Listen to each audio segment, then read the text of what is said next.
It's time for another monthly wrap up. We're going to talk about everything I watched in June, and I watched a lot of hits and misses, so I can help you decide what's for you and what to avoid. But I do first want to thank the sponsor for this video, which helps me watch a lot of the content I do online. It is Surfshark. Surfshark is a VPN, which stands for Virtual Private Network. Not only can they help protect you while you're browsing the internet, but they can unlock geo-blocked content. So say if there's platforms that only have certain content available in certain regions, all you have to do is type in where you want to be, click a button, and you're there within seconds. What I also really love about Surfshark is your membership. Your subscription gives you access on unlimited devices. So I only have one subscription, but I can access it on my phone, on my laptop, on my desktop computer, on my smart TV, wherever I use the internet. And if you are thinking about using a VPN for the first time, well, I have a great offer that can't be missed. Use my code SPOOKY and you'll get 4 months extra for free. That's 4 months extra for free. You can use my code SPOOKY, or you can go to surfshark.com/spooky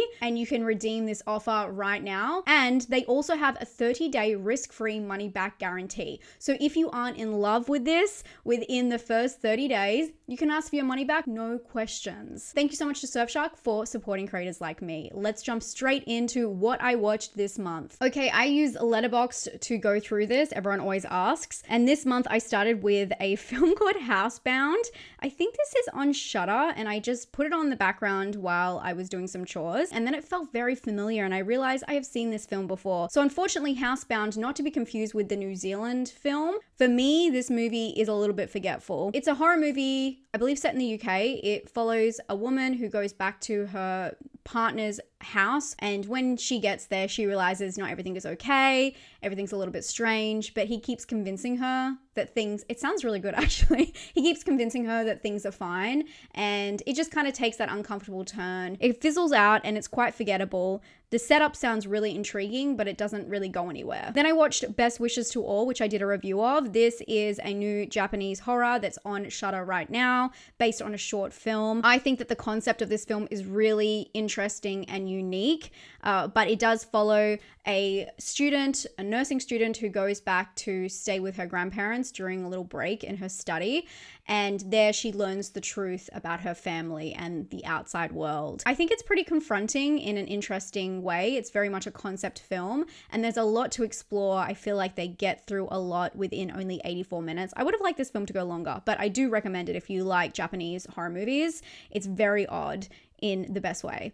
After this, I had a little bit of a Flowers in the Attic. I know that they're separated a little bit, but this was within the same couple of days. I started randomly watching this version. I think it's on Stan in Australia, which is a streaming service that we have. And it's the 2014 adaptation of Flowers in the Attic. And I couldn't even remember, I knew the story, but I couldn't really remember the other TV version that is quite famous. And then I saw this and I thought, what the heck? I've been watching a lot of taboo stuff lately. I thought this was a really good version. It's very haunting and creepy. I love that people can't really put this film or this story into a box. A lot of people call it horror. A lot of people call it drama. I don't like to categorize this kind of stuff, but it's very interesting. So this is based on the classic novel, and it is about a bunch of kids who go with their mother to live with their grandparents who they have never met. And things are revealed about their past while they're there, and they become stuck in a very strange situation. Lots of content warnings here. It is a strange film. Things are inferred. There's not a lot shown. I didn't think would go as well as it did. I mean, I only gave it a 3, but yes. I then rewatched one of my favorite films of all time, which is Basic Instinct. There is something about this film. It's like moth to a flame for me. It's just the best. I think it is one of my favorite films of all time. If you've never seen Basic Instinct, it's a classic, but it is so interesting because it is a tale about a woman who is at the center of a murder investigation, and the perspective in this film is so well constructed. I don't want to give away anything if anyone hasn't seen it. It's quite a long film, but if you like 90s kind of thriller crimes, this is peak. And I think a lot of people remember it because of some very infamous scenes with Sharon Stone, who plays the lead. But there is so much more to it, and it is such a kick-ass thriller with such a twisted story. And I just think it's really well written. And I really do try and watch it as much as I can I just don't lock it all the time because it's a long film and I don't finish it every time. But I love that film. Okay, I watched Being There. This was the first time I've ever seen this film. I did a group watch. We were talking through kind of trying to analyze what was happening in this movie. And it's very important that you pay attention to the end. But it is, I wouldn't say mumblecore, but there's a lot. It's very heavy on the dialogue. So there's a lot going on. I still am in between what to rate it, but that is fine. It is about this man who lives in this house, and then the person who was kind of taking care of him passes, and he is let out into the world. There's so many other versions of this kind of story, but it changes in such a subtle way that I don't want to give too much away. Again, I'm not here to spoil anything for you, but it is a classic for a reason, and it's about his impact on society because he is so different. That's just one layer, but it has a very interesting scene in it. It confused me in the best way possible. Peter Sellers, I love from Doctor Strangelove, so it was really cool to see him in this role. He has played some really insane roles. I'm sure a lot of you love it and you're going nuts in the comments. A film I didn't like is Ballerina. I went into this with kind of no expectations. I went to the premiere, the local premiere that I was invited to. I'm not a John Wick fan. I have seen the first film and I wasn't really worried about not being able to follow any of the story. But I felt like this was quite a repetitive story. It was a strange focus, and I'm not an action fan, so I'm not speaking for action fans, obviously, but this did nothing for me. And there are reveals that happen early in this movie that made me quite confused about how much the lead character knows or didn't know. She's meant to come from a family of well-trained people, and she becomes like an assassin. And when you see such a smart protagonist who has all of this crazy skill go through this journey, and you are somehow one step ahead of her with putting the puzzle pieces together, it doesn't make too much sense for me. But I think I'm thinking way too much about it. The set was great. Everything else could have left. The colors are pretty. Is that something nice to say? Okay, after that, I watched the original, I think this is the original TV movie of Flowers in the Attic. Let me know if there is one before this, but this is the one from 1987, the one that I see all the time, posted everywhere. Yeah, I was very surprised that I thought that the 2014 one is better. Same story, just a little bit more soapy, but it is made for TV, and it was a different time. They tackled subjects in different ways, which is why I love watching taboo films. I'm sure I've said this 100 times. I like watching how filmmakers take very certain topics and what their intent is with them and how they display that to an audience. I find it very fascinating. After that, I watched The Ritual, which is the new Dan Stevens film with, of course, Al Pacino. This is based on a true case of, you know, the most infamous exorcism of all time. There are people going wild about this movie, telling me that it's the most accurate display of an exorcism ever put in a movie. I can't say I would agree with that, but hey, I'm not an exorcist. This movie I did a review on if you want to go check it out in more detail. I thought it was quite disappointing. I love religious horror. I love an exorcism film. I don't mind that they're all quite similar, but this one was very slow and just strange. We don't have to spend too much time on that. After that, I watched Rumors. This is a movie I've been meaning to watch for a while. It's on Netflix here in Australia anyway. If you have a VPN, you can use that. This is a strange political sci-fi drama. I do think there's some horror elements in it for sure.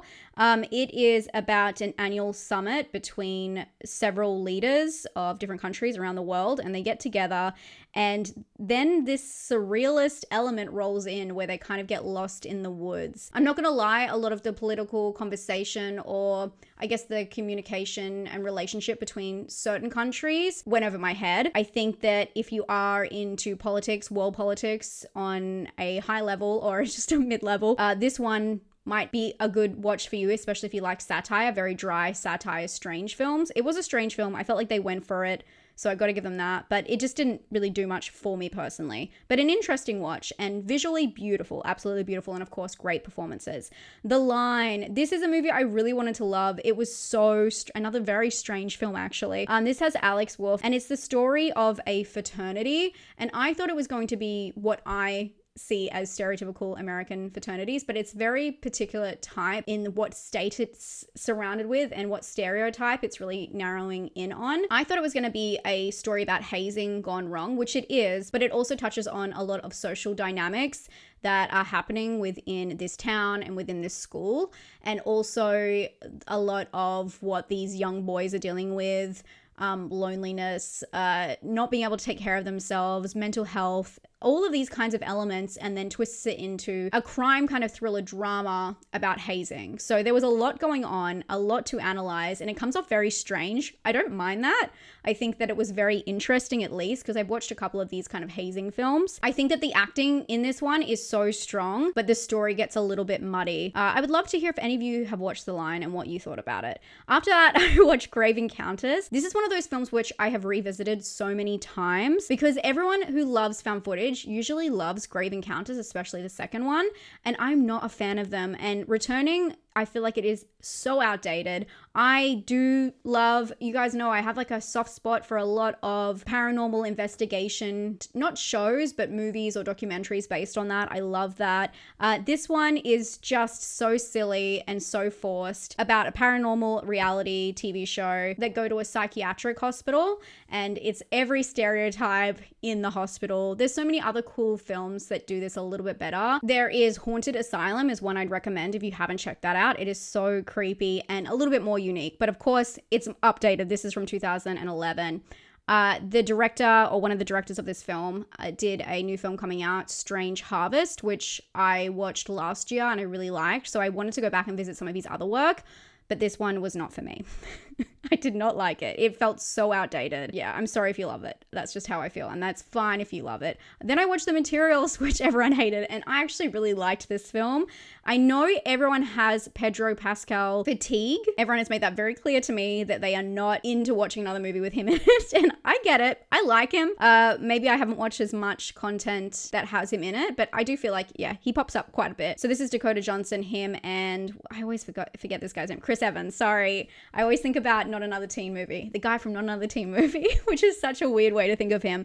And this is a Celine Song movie. A lot of people got mad because they thought it was going to be more of a rom-com, but it is a romantic film. It's a romantic drama. I do think it has comedy in it. It definitely starts with a lot of humor and jokes, but it's about a matchmaker who dates this very affluent person, but then her heart is somewhere else.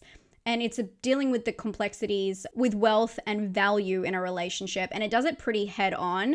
A lot of people say this is poor man propaganda, but I saw it in a completely different way. I think it's how you view relationships and how you've been in relationships. And I think that it was quite brutal and raw for what people thought was going to be a rom-com, but also quite soft in parts where they probably should have been a little bit more transparent. That sounds like a lot of jargon, but I enjoyed it. It made me cry, and I thought it was quite thoughtful, but I can understand how it's not everyone's cup of tea as per usual. But I'm one of the only people who really liked this film. It had an impact on me anyway. I thought it was sweet. Okay. Anyway, moving on. Grave Encounters 2. I thought, you know what? This picture has been haunting my nightmares, and it's actually the reason I watched the first one, so let's give it a go. I love that this one is based around the story of a YouTuber who goes out and tries to find the truth behind what happened in the first film. That's the very basic idea behind it, and it's Richard Harmon, who of course was in Final Destination, the new one, but he has been in many horror movies, and this was one of his first entries into horror. So he leads it, and he's great. But the story, again, falls apart for me and becomes this kind of circle of, I guess, spiral into insanity, and it just never ends. It never ends. It was really slow. I guess I liked it more than the first one. I feel like I'm being really harsh today. After that, I watched Almond. I don't know if that's how I say it. Almond. This is a Norwegian drama where I definitely bit off more than I could chew. Again, I thought this was going to be a interesting, slightly disturbing drama. It's about a mother who is called into her child's school because she is told that he has done something bad at school and they need to address it with the parents of the other child who was also involved in this incident. And I thought it was going to take a very dark turn. What it takes is the most unpredictable turn I've ever seen. It is a drama that turns into quite a emotional visual storytelling plot, and it becomes more about the feelings behind the situation and how the world sees you through that than the actual story itself. I thought it was going to be like Mass, which is about a conversation. It's not the same topic, don't worry, but I thought it was going to be about a conversation between parents about something bad that has happened between their kids at school. but it turns into a very strange movie, and I'm not too sure if I liked it. I wanted to. I love this lead. She's been in some fantastic films. A Different Man, The Worst Person in the World, and she does carry it very well. And with the filmmaker's intent, I think she is spot on. But it is a very strange movie that wasn't what I was expecting. If you're into interpretive visual storytelling, check it out. Okay, next I have the 28 Days Later, 28 Weeks Later. I watched both of them. I did a little recap in case you guys didn't have time to watch them before 28 Years Later. So I still rate most of the films exactly the same, which is really wild. All of the 3 films I like the same, but in different ways, which is really funny to think about. And then I watched the original TV version of The Woman in Black, which I think was on YouTube. Someone in my Discord recommended it to me, and thank you so much for your recommendation. It's very spooky, and I had seen obviously the newer version movie with Daniel Radcliffe, and that never worked for me, so I wanted to check this one out. But there is also this one element, the sound that they use for this haunting. It's chilling, even for a TV movie. I think it's really well done. So the story, if you don't know, is about a solicitor who is sent back to this estate to figure out the paperwork, but the town warns him that there is something wrong in this place, and he gets kind of wrapped up in this situation with the woman in black who begins to appear. It's pretty creepy. If you like TV movies, it's definitely good to watch on YouTube. After that, I watched 28 Years Later, which I did a review on, and then I watched The Boy and Ghostland. I did this for Does This Offend You, which is a live stream that I do every single month on my channel or my friend Naima Maven, Vicky's channel. And this month we did it on my channel, so you can go check out that. It talks all spoilers about these films. So I had to rewatch them to get my notes and collect my thoughts. I like The Boy. It is a very silly, haunted doll movie, but I like that. I think it's really fun kind of popcorn horror, but it is very simple. The movie is about an American woman who travels to England to go live in this house and take care of it because the parents of a young boy are going away. But this young boy turns out to be a doll, and so she is left with this doll, and she is given strict rules of what she is and is not allowed to do around this porcelain doll. And then the horror starts when the doll begins to move. A lot of people didn't like it because they don't like where it goes. I like that. I feel like it's unexpected in a really interesting way. It reminds me of that time in early 2000s where there are a lot of popcorn horror that was just out to scare you. So Darkness Falls, those kinds of films. So I really like that one. I think it's silly. I mean, I gave it a 3. I know it's not a great film, but I enjoyed watching it. I rewatched Ghostland. This is such a weird film. This is by the same director as Martyrs, so I think a lot of people are expecting a little bit more, and it becomes this visual story again of the doll about these 2 sisters who meet a bunch of strange people who are obsessed with dolls. I'm putting it very lightly. It is torture porn, I would say. It's a very torturous film, and it has a couple of, I wouldn't even say twists, but I feel like they're trying to make things twisty, but it's quite obvious to the viewer, even the first time you watch it. And after the first kind of part sets in, there's not really much more about it. So it does feel like watching torture for torture's sake at points. But it's effective at that, I guess. Not my favorite. Not a great rewatch. I think that might be the last time I watched that one. And then I watched Trainwreck. These are the short documentaries on Netflix. This is The Mayor of Mayhem. And this is about a mayor in Canada who was very controversial and just off his rocker, basically. It's very short, sharp, and interesting to me because I knew nothing about it. So I enjoyed that one. I have another one, I think. Yes, it's coming up. And then I rewatched Season of the Witch. I did this as a group watch, and so fun, so silly, and that song, it's coming back in my head right now. The thing about this film, though, is I feel like the gore, I know a lot of people are very attached to this film, but I feel like the gore is so good in a small segment of it, and it never gets back up to that, and I'm just waiting the whole time for the gore to just come in strong. I'm not a hater for this because there's no Michael Myers. I kind of like that. And I would have loved to see an anthology. It could still happen, a Halloween anthology. as this was meant to be. So this is about a doctor. Oh my God, the protagonist in this, the doctor, he is so awful. And he gets swept into this conspiracy about Halloween masks and goes to find the source of what is happening. And it makes no sense, but perfect sense at the same time for 80s horror. And it's just a little bit of popcorn horror fun. After that, I watched False Face. Oh, this was a really fun movie. This is from the 70s. Look at that. What a picture. Beautiful movie. And the lead, she is a star. Judith Chapman. Beautiful. Absolutely mesmerizing in this role. This is about a doctor who takes a patient who has been through an incident and changes her face so that she looks like his missing daughter so he can get something out of it. It is a wild, twisted ride. It's very fun, and I just really like the dramatics of it. It's over the top at some points, but just really odd and on the edge, like pushing the line quite a bit. Yeah, I really enjoyed this film. If you haven't checked it out, False Face. I think it's also known as Scalpel. That's the poster. And then I watched Uptown Girls. I haven't logged this before, but I'm sure I saw it when I was much younger. This film is so sad. Brittany Murphy and Dakota Fanning, and the story of Brittany Murphy's character, who was well off in life, nepo baby, and loses everything. And then her story collides with a young girl who is taking on way too much stress for her age, and she has to be an adult. And it's about them and their relationship and how they change each other's lives. It's so sad. It's so sad. I cried my eyes out. I thought this was going to be like a cute kind of comedy. It's a lot. It's beautiful. I really liked this film. And I can't believe it took me so long to give it a rewatch. So if you haven't watched it in years, check it out. Another rewatch for me is The Killing of a Sacred Deer. This is my favorite Yorgos film. And I feel like it's so underrated for his work. Everyone loves The Lobster, The Favorite. But this one, it's so chilling and off. It's just wrong. It's about a doctor who takes this younger guy under his wing, and the younger guy is played by Barry Keoghan. This is how I kind of got introduced to Barry Keoghan. I think he was in other films obviously before, but this is really the standout role for me and what I always think about him in. And of course, this is Colin Farrell and Nicole Kidman, who are the parents.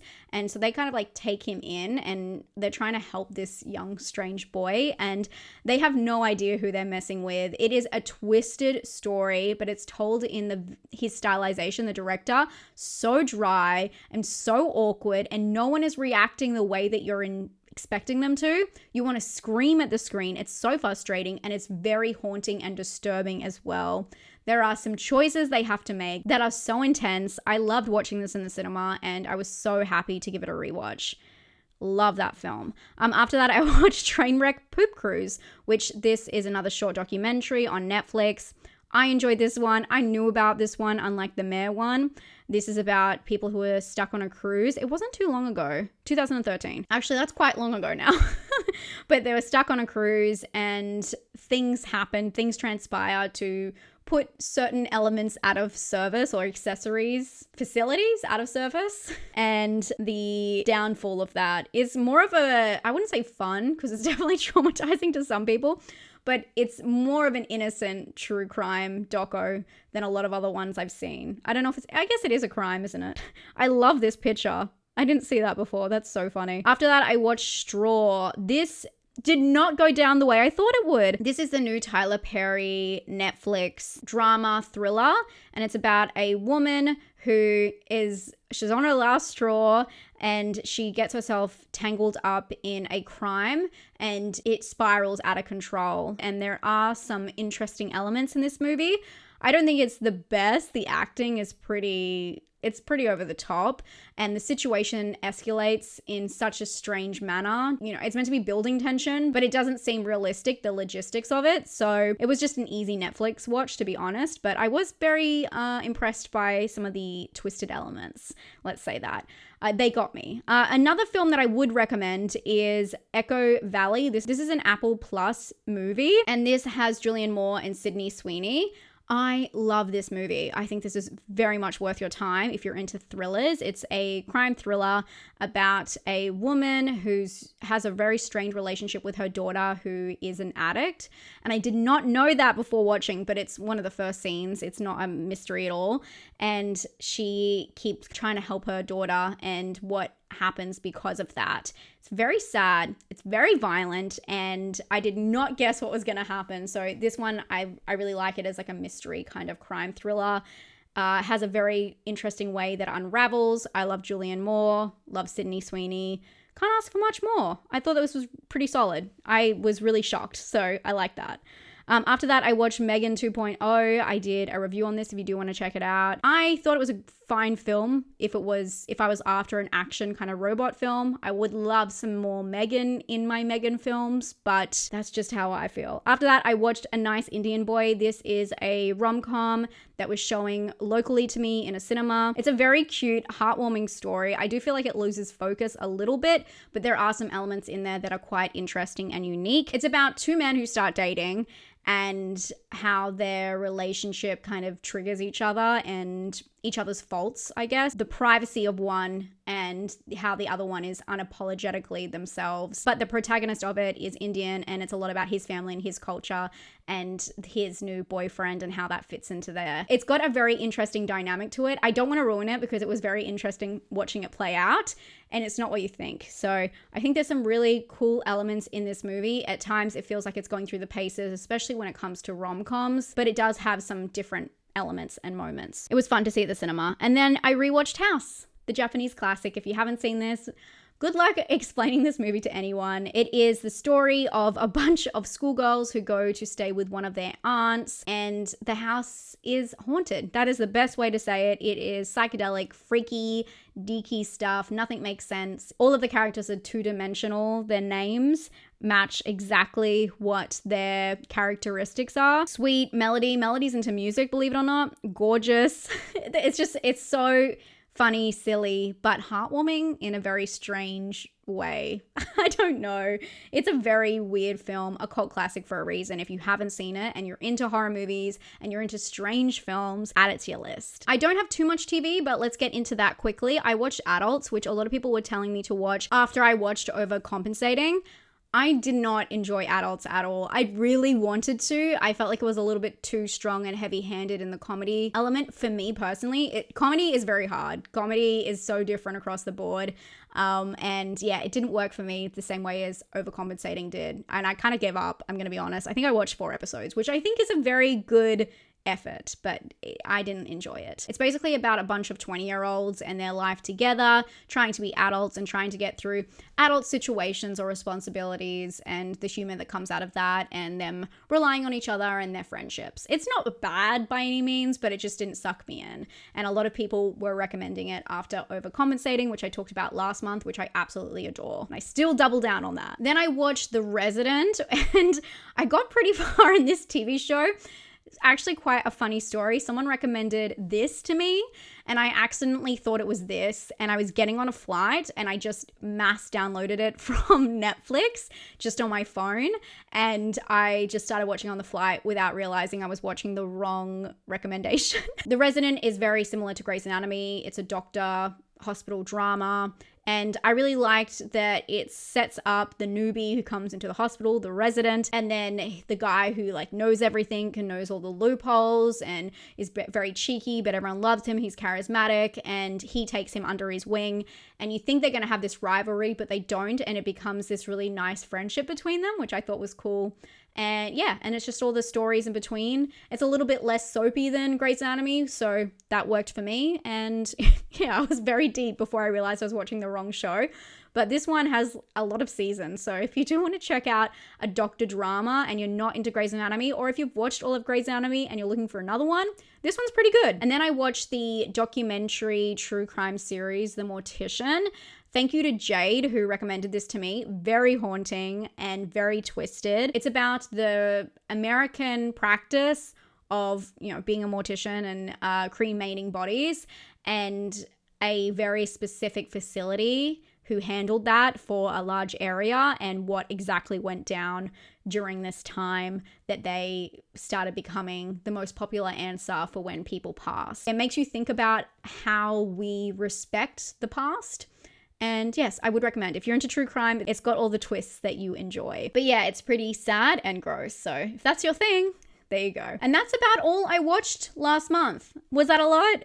Let me know what you watched last month and what you recommend. Hopefully you found this fascinating. If this is your first time here for one of these videos, I do them every single month. I know a couple of people have probably come over from one of my recent videos about taboo movies. I do these wrap-ups every month. I have been doing it for almost a decade now, I think. So my channel is very much catered towards horror, thriller, disturbing movies, and then just giving recommendations. We're an open forum for that. So if you like that, make sure you subscribe, especially if this is the second time you're seeing my face pop up. If you have been around for a while, thank you so much for watching this far. And if you have watched this far, drop a little kitty emoji in the chat or say something about a cat in a clever way. She's not even there. I thought she was there. She's staring at me, my cat. But yes, drop a little cat emoji to honor her, who's now in all of my videos in the background. This is her room now, not my office. Thank you so much for being here and hanging out with me. If you want to check out what I thought about the new Ari Aster film, which was a really hard watch, hard description, here is a spoiler-free review. I promise I did not spoil anything. Very intentionally did not spoil anything. And of course, if you want to check out everything you should watch this month that is coming to VOD, dates, where to watch it, this video here. And I hope you're having a fantastic day, and I'll talk to you all very soon. Bye, friends.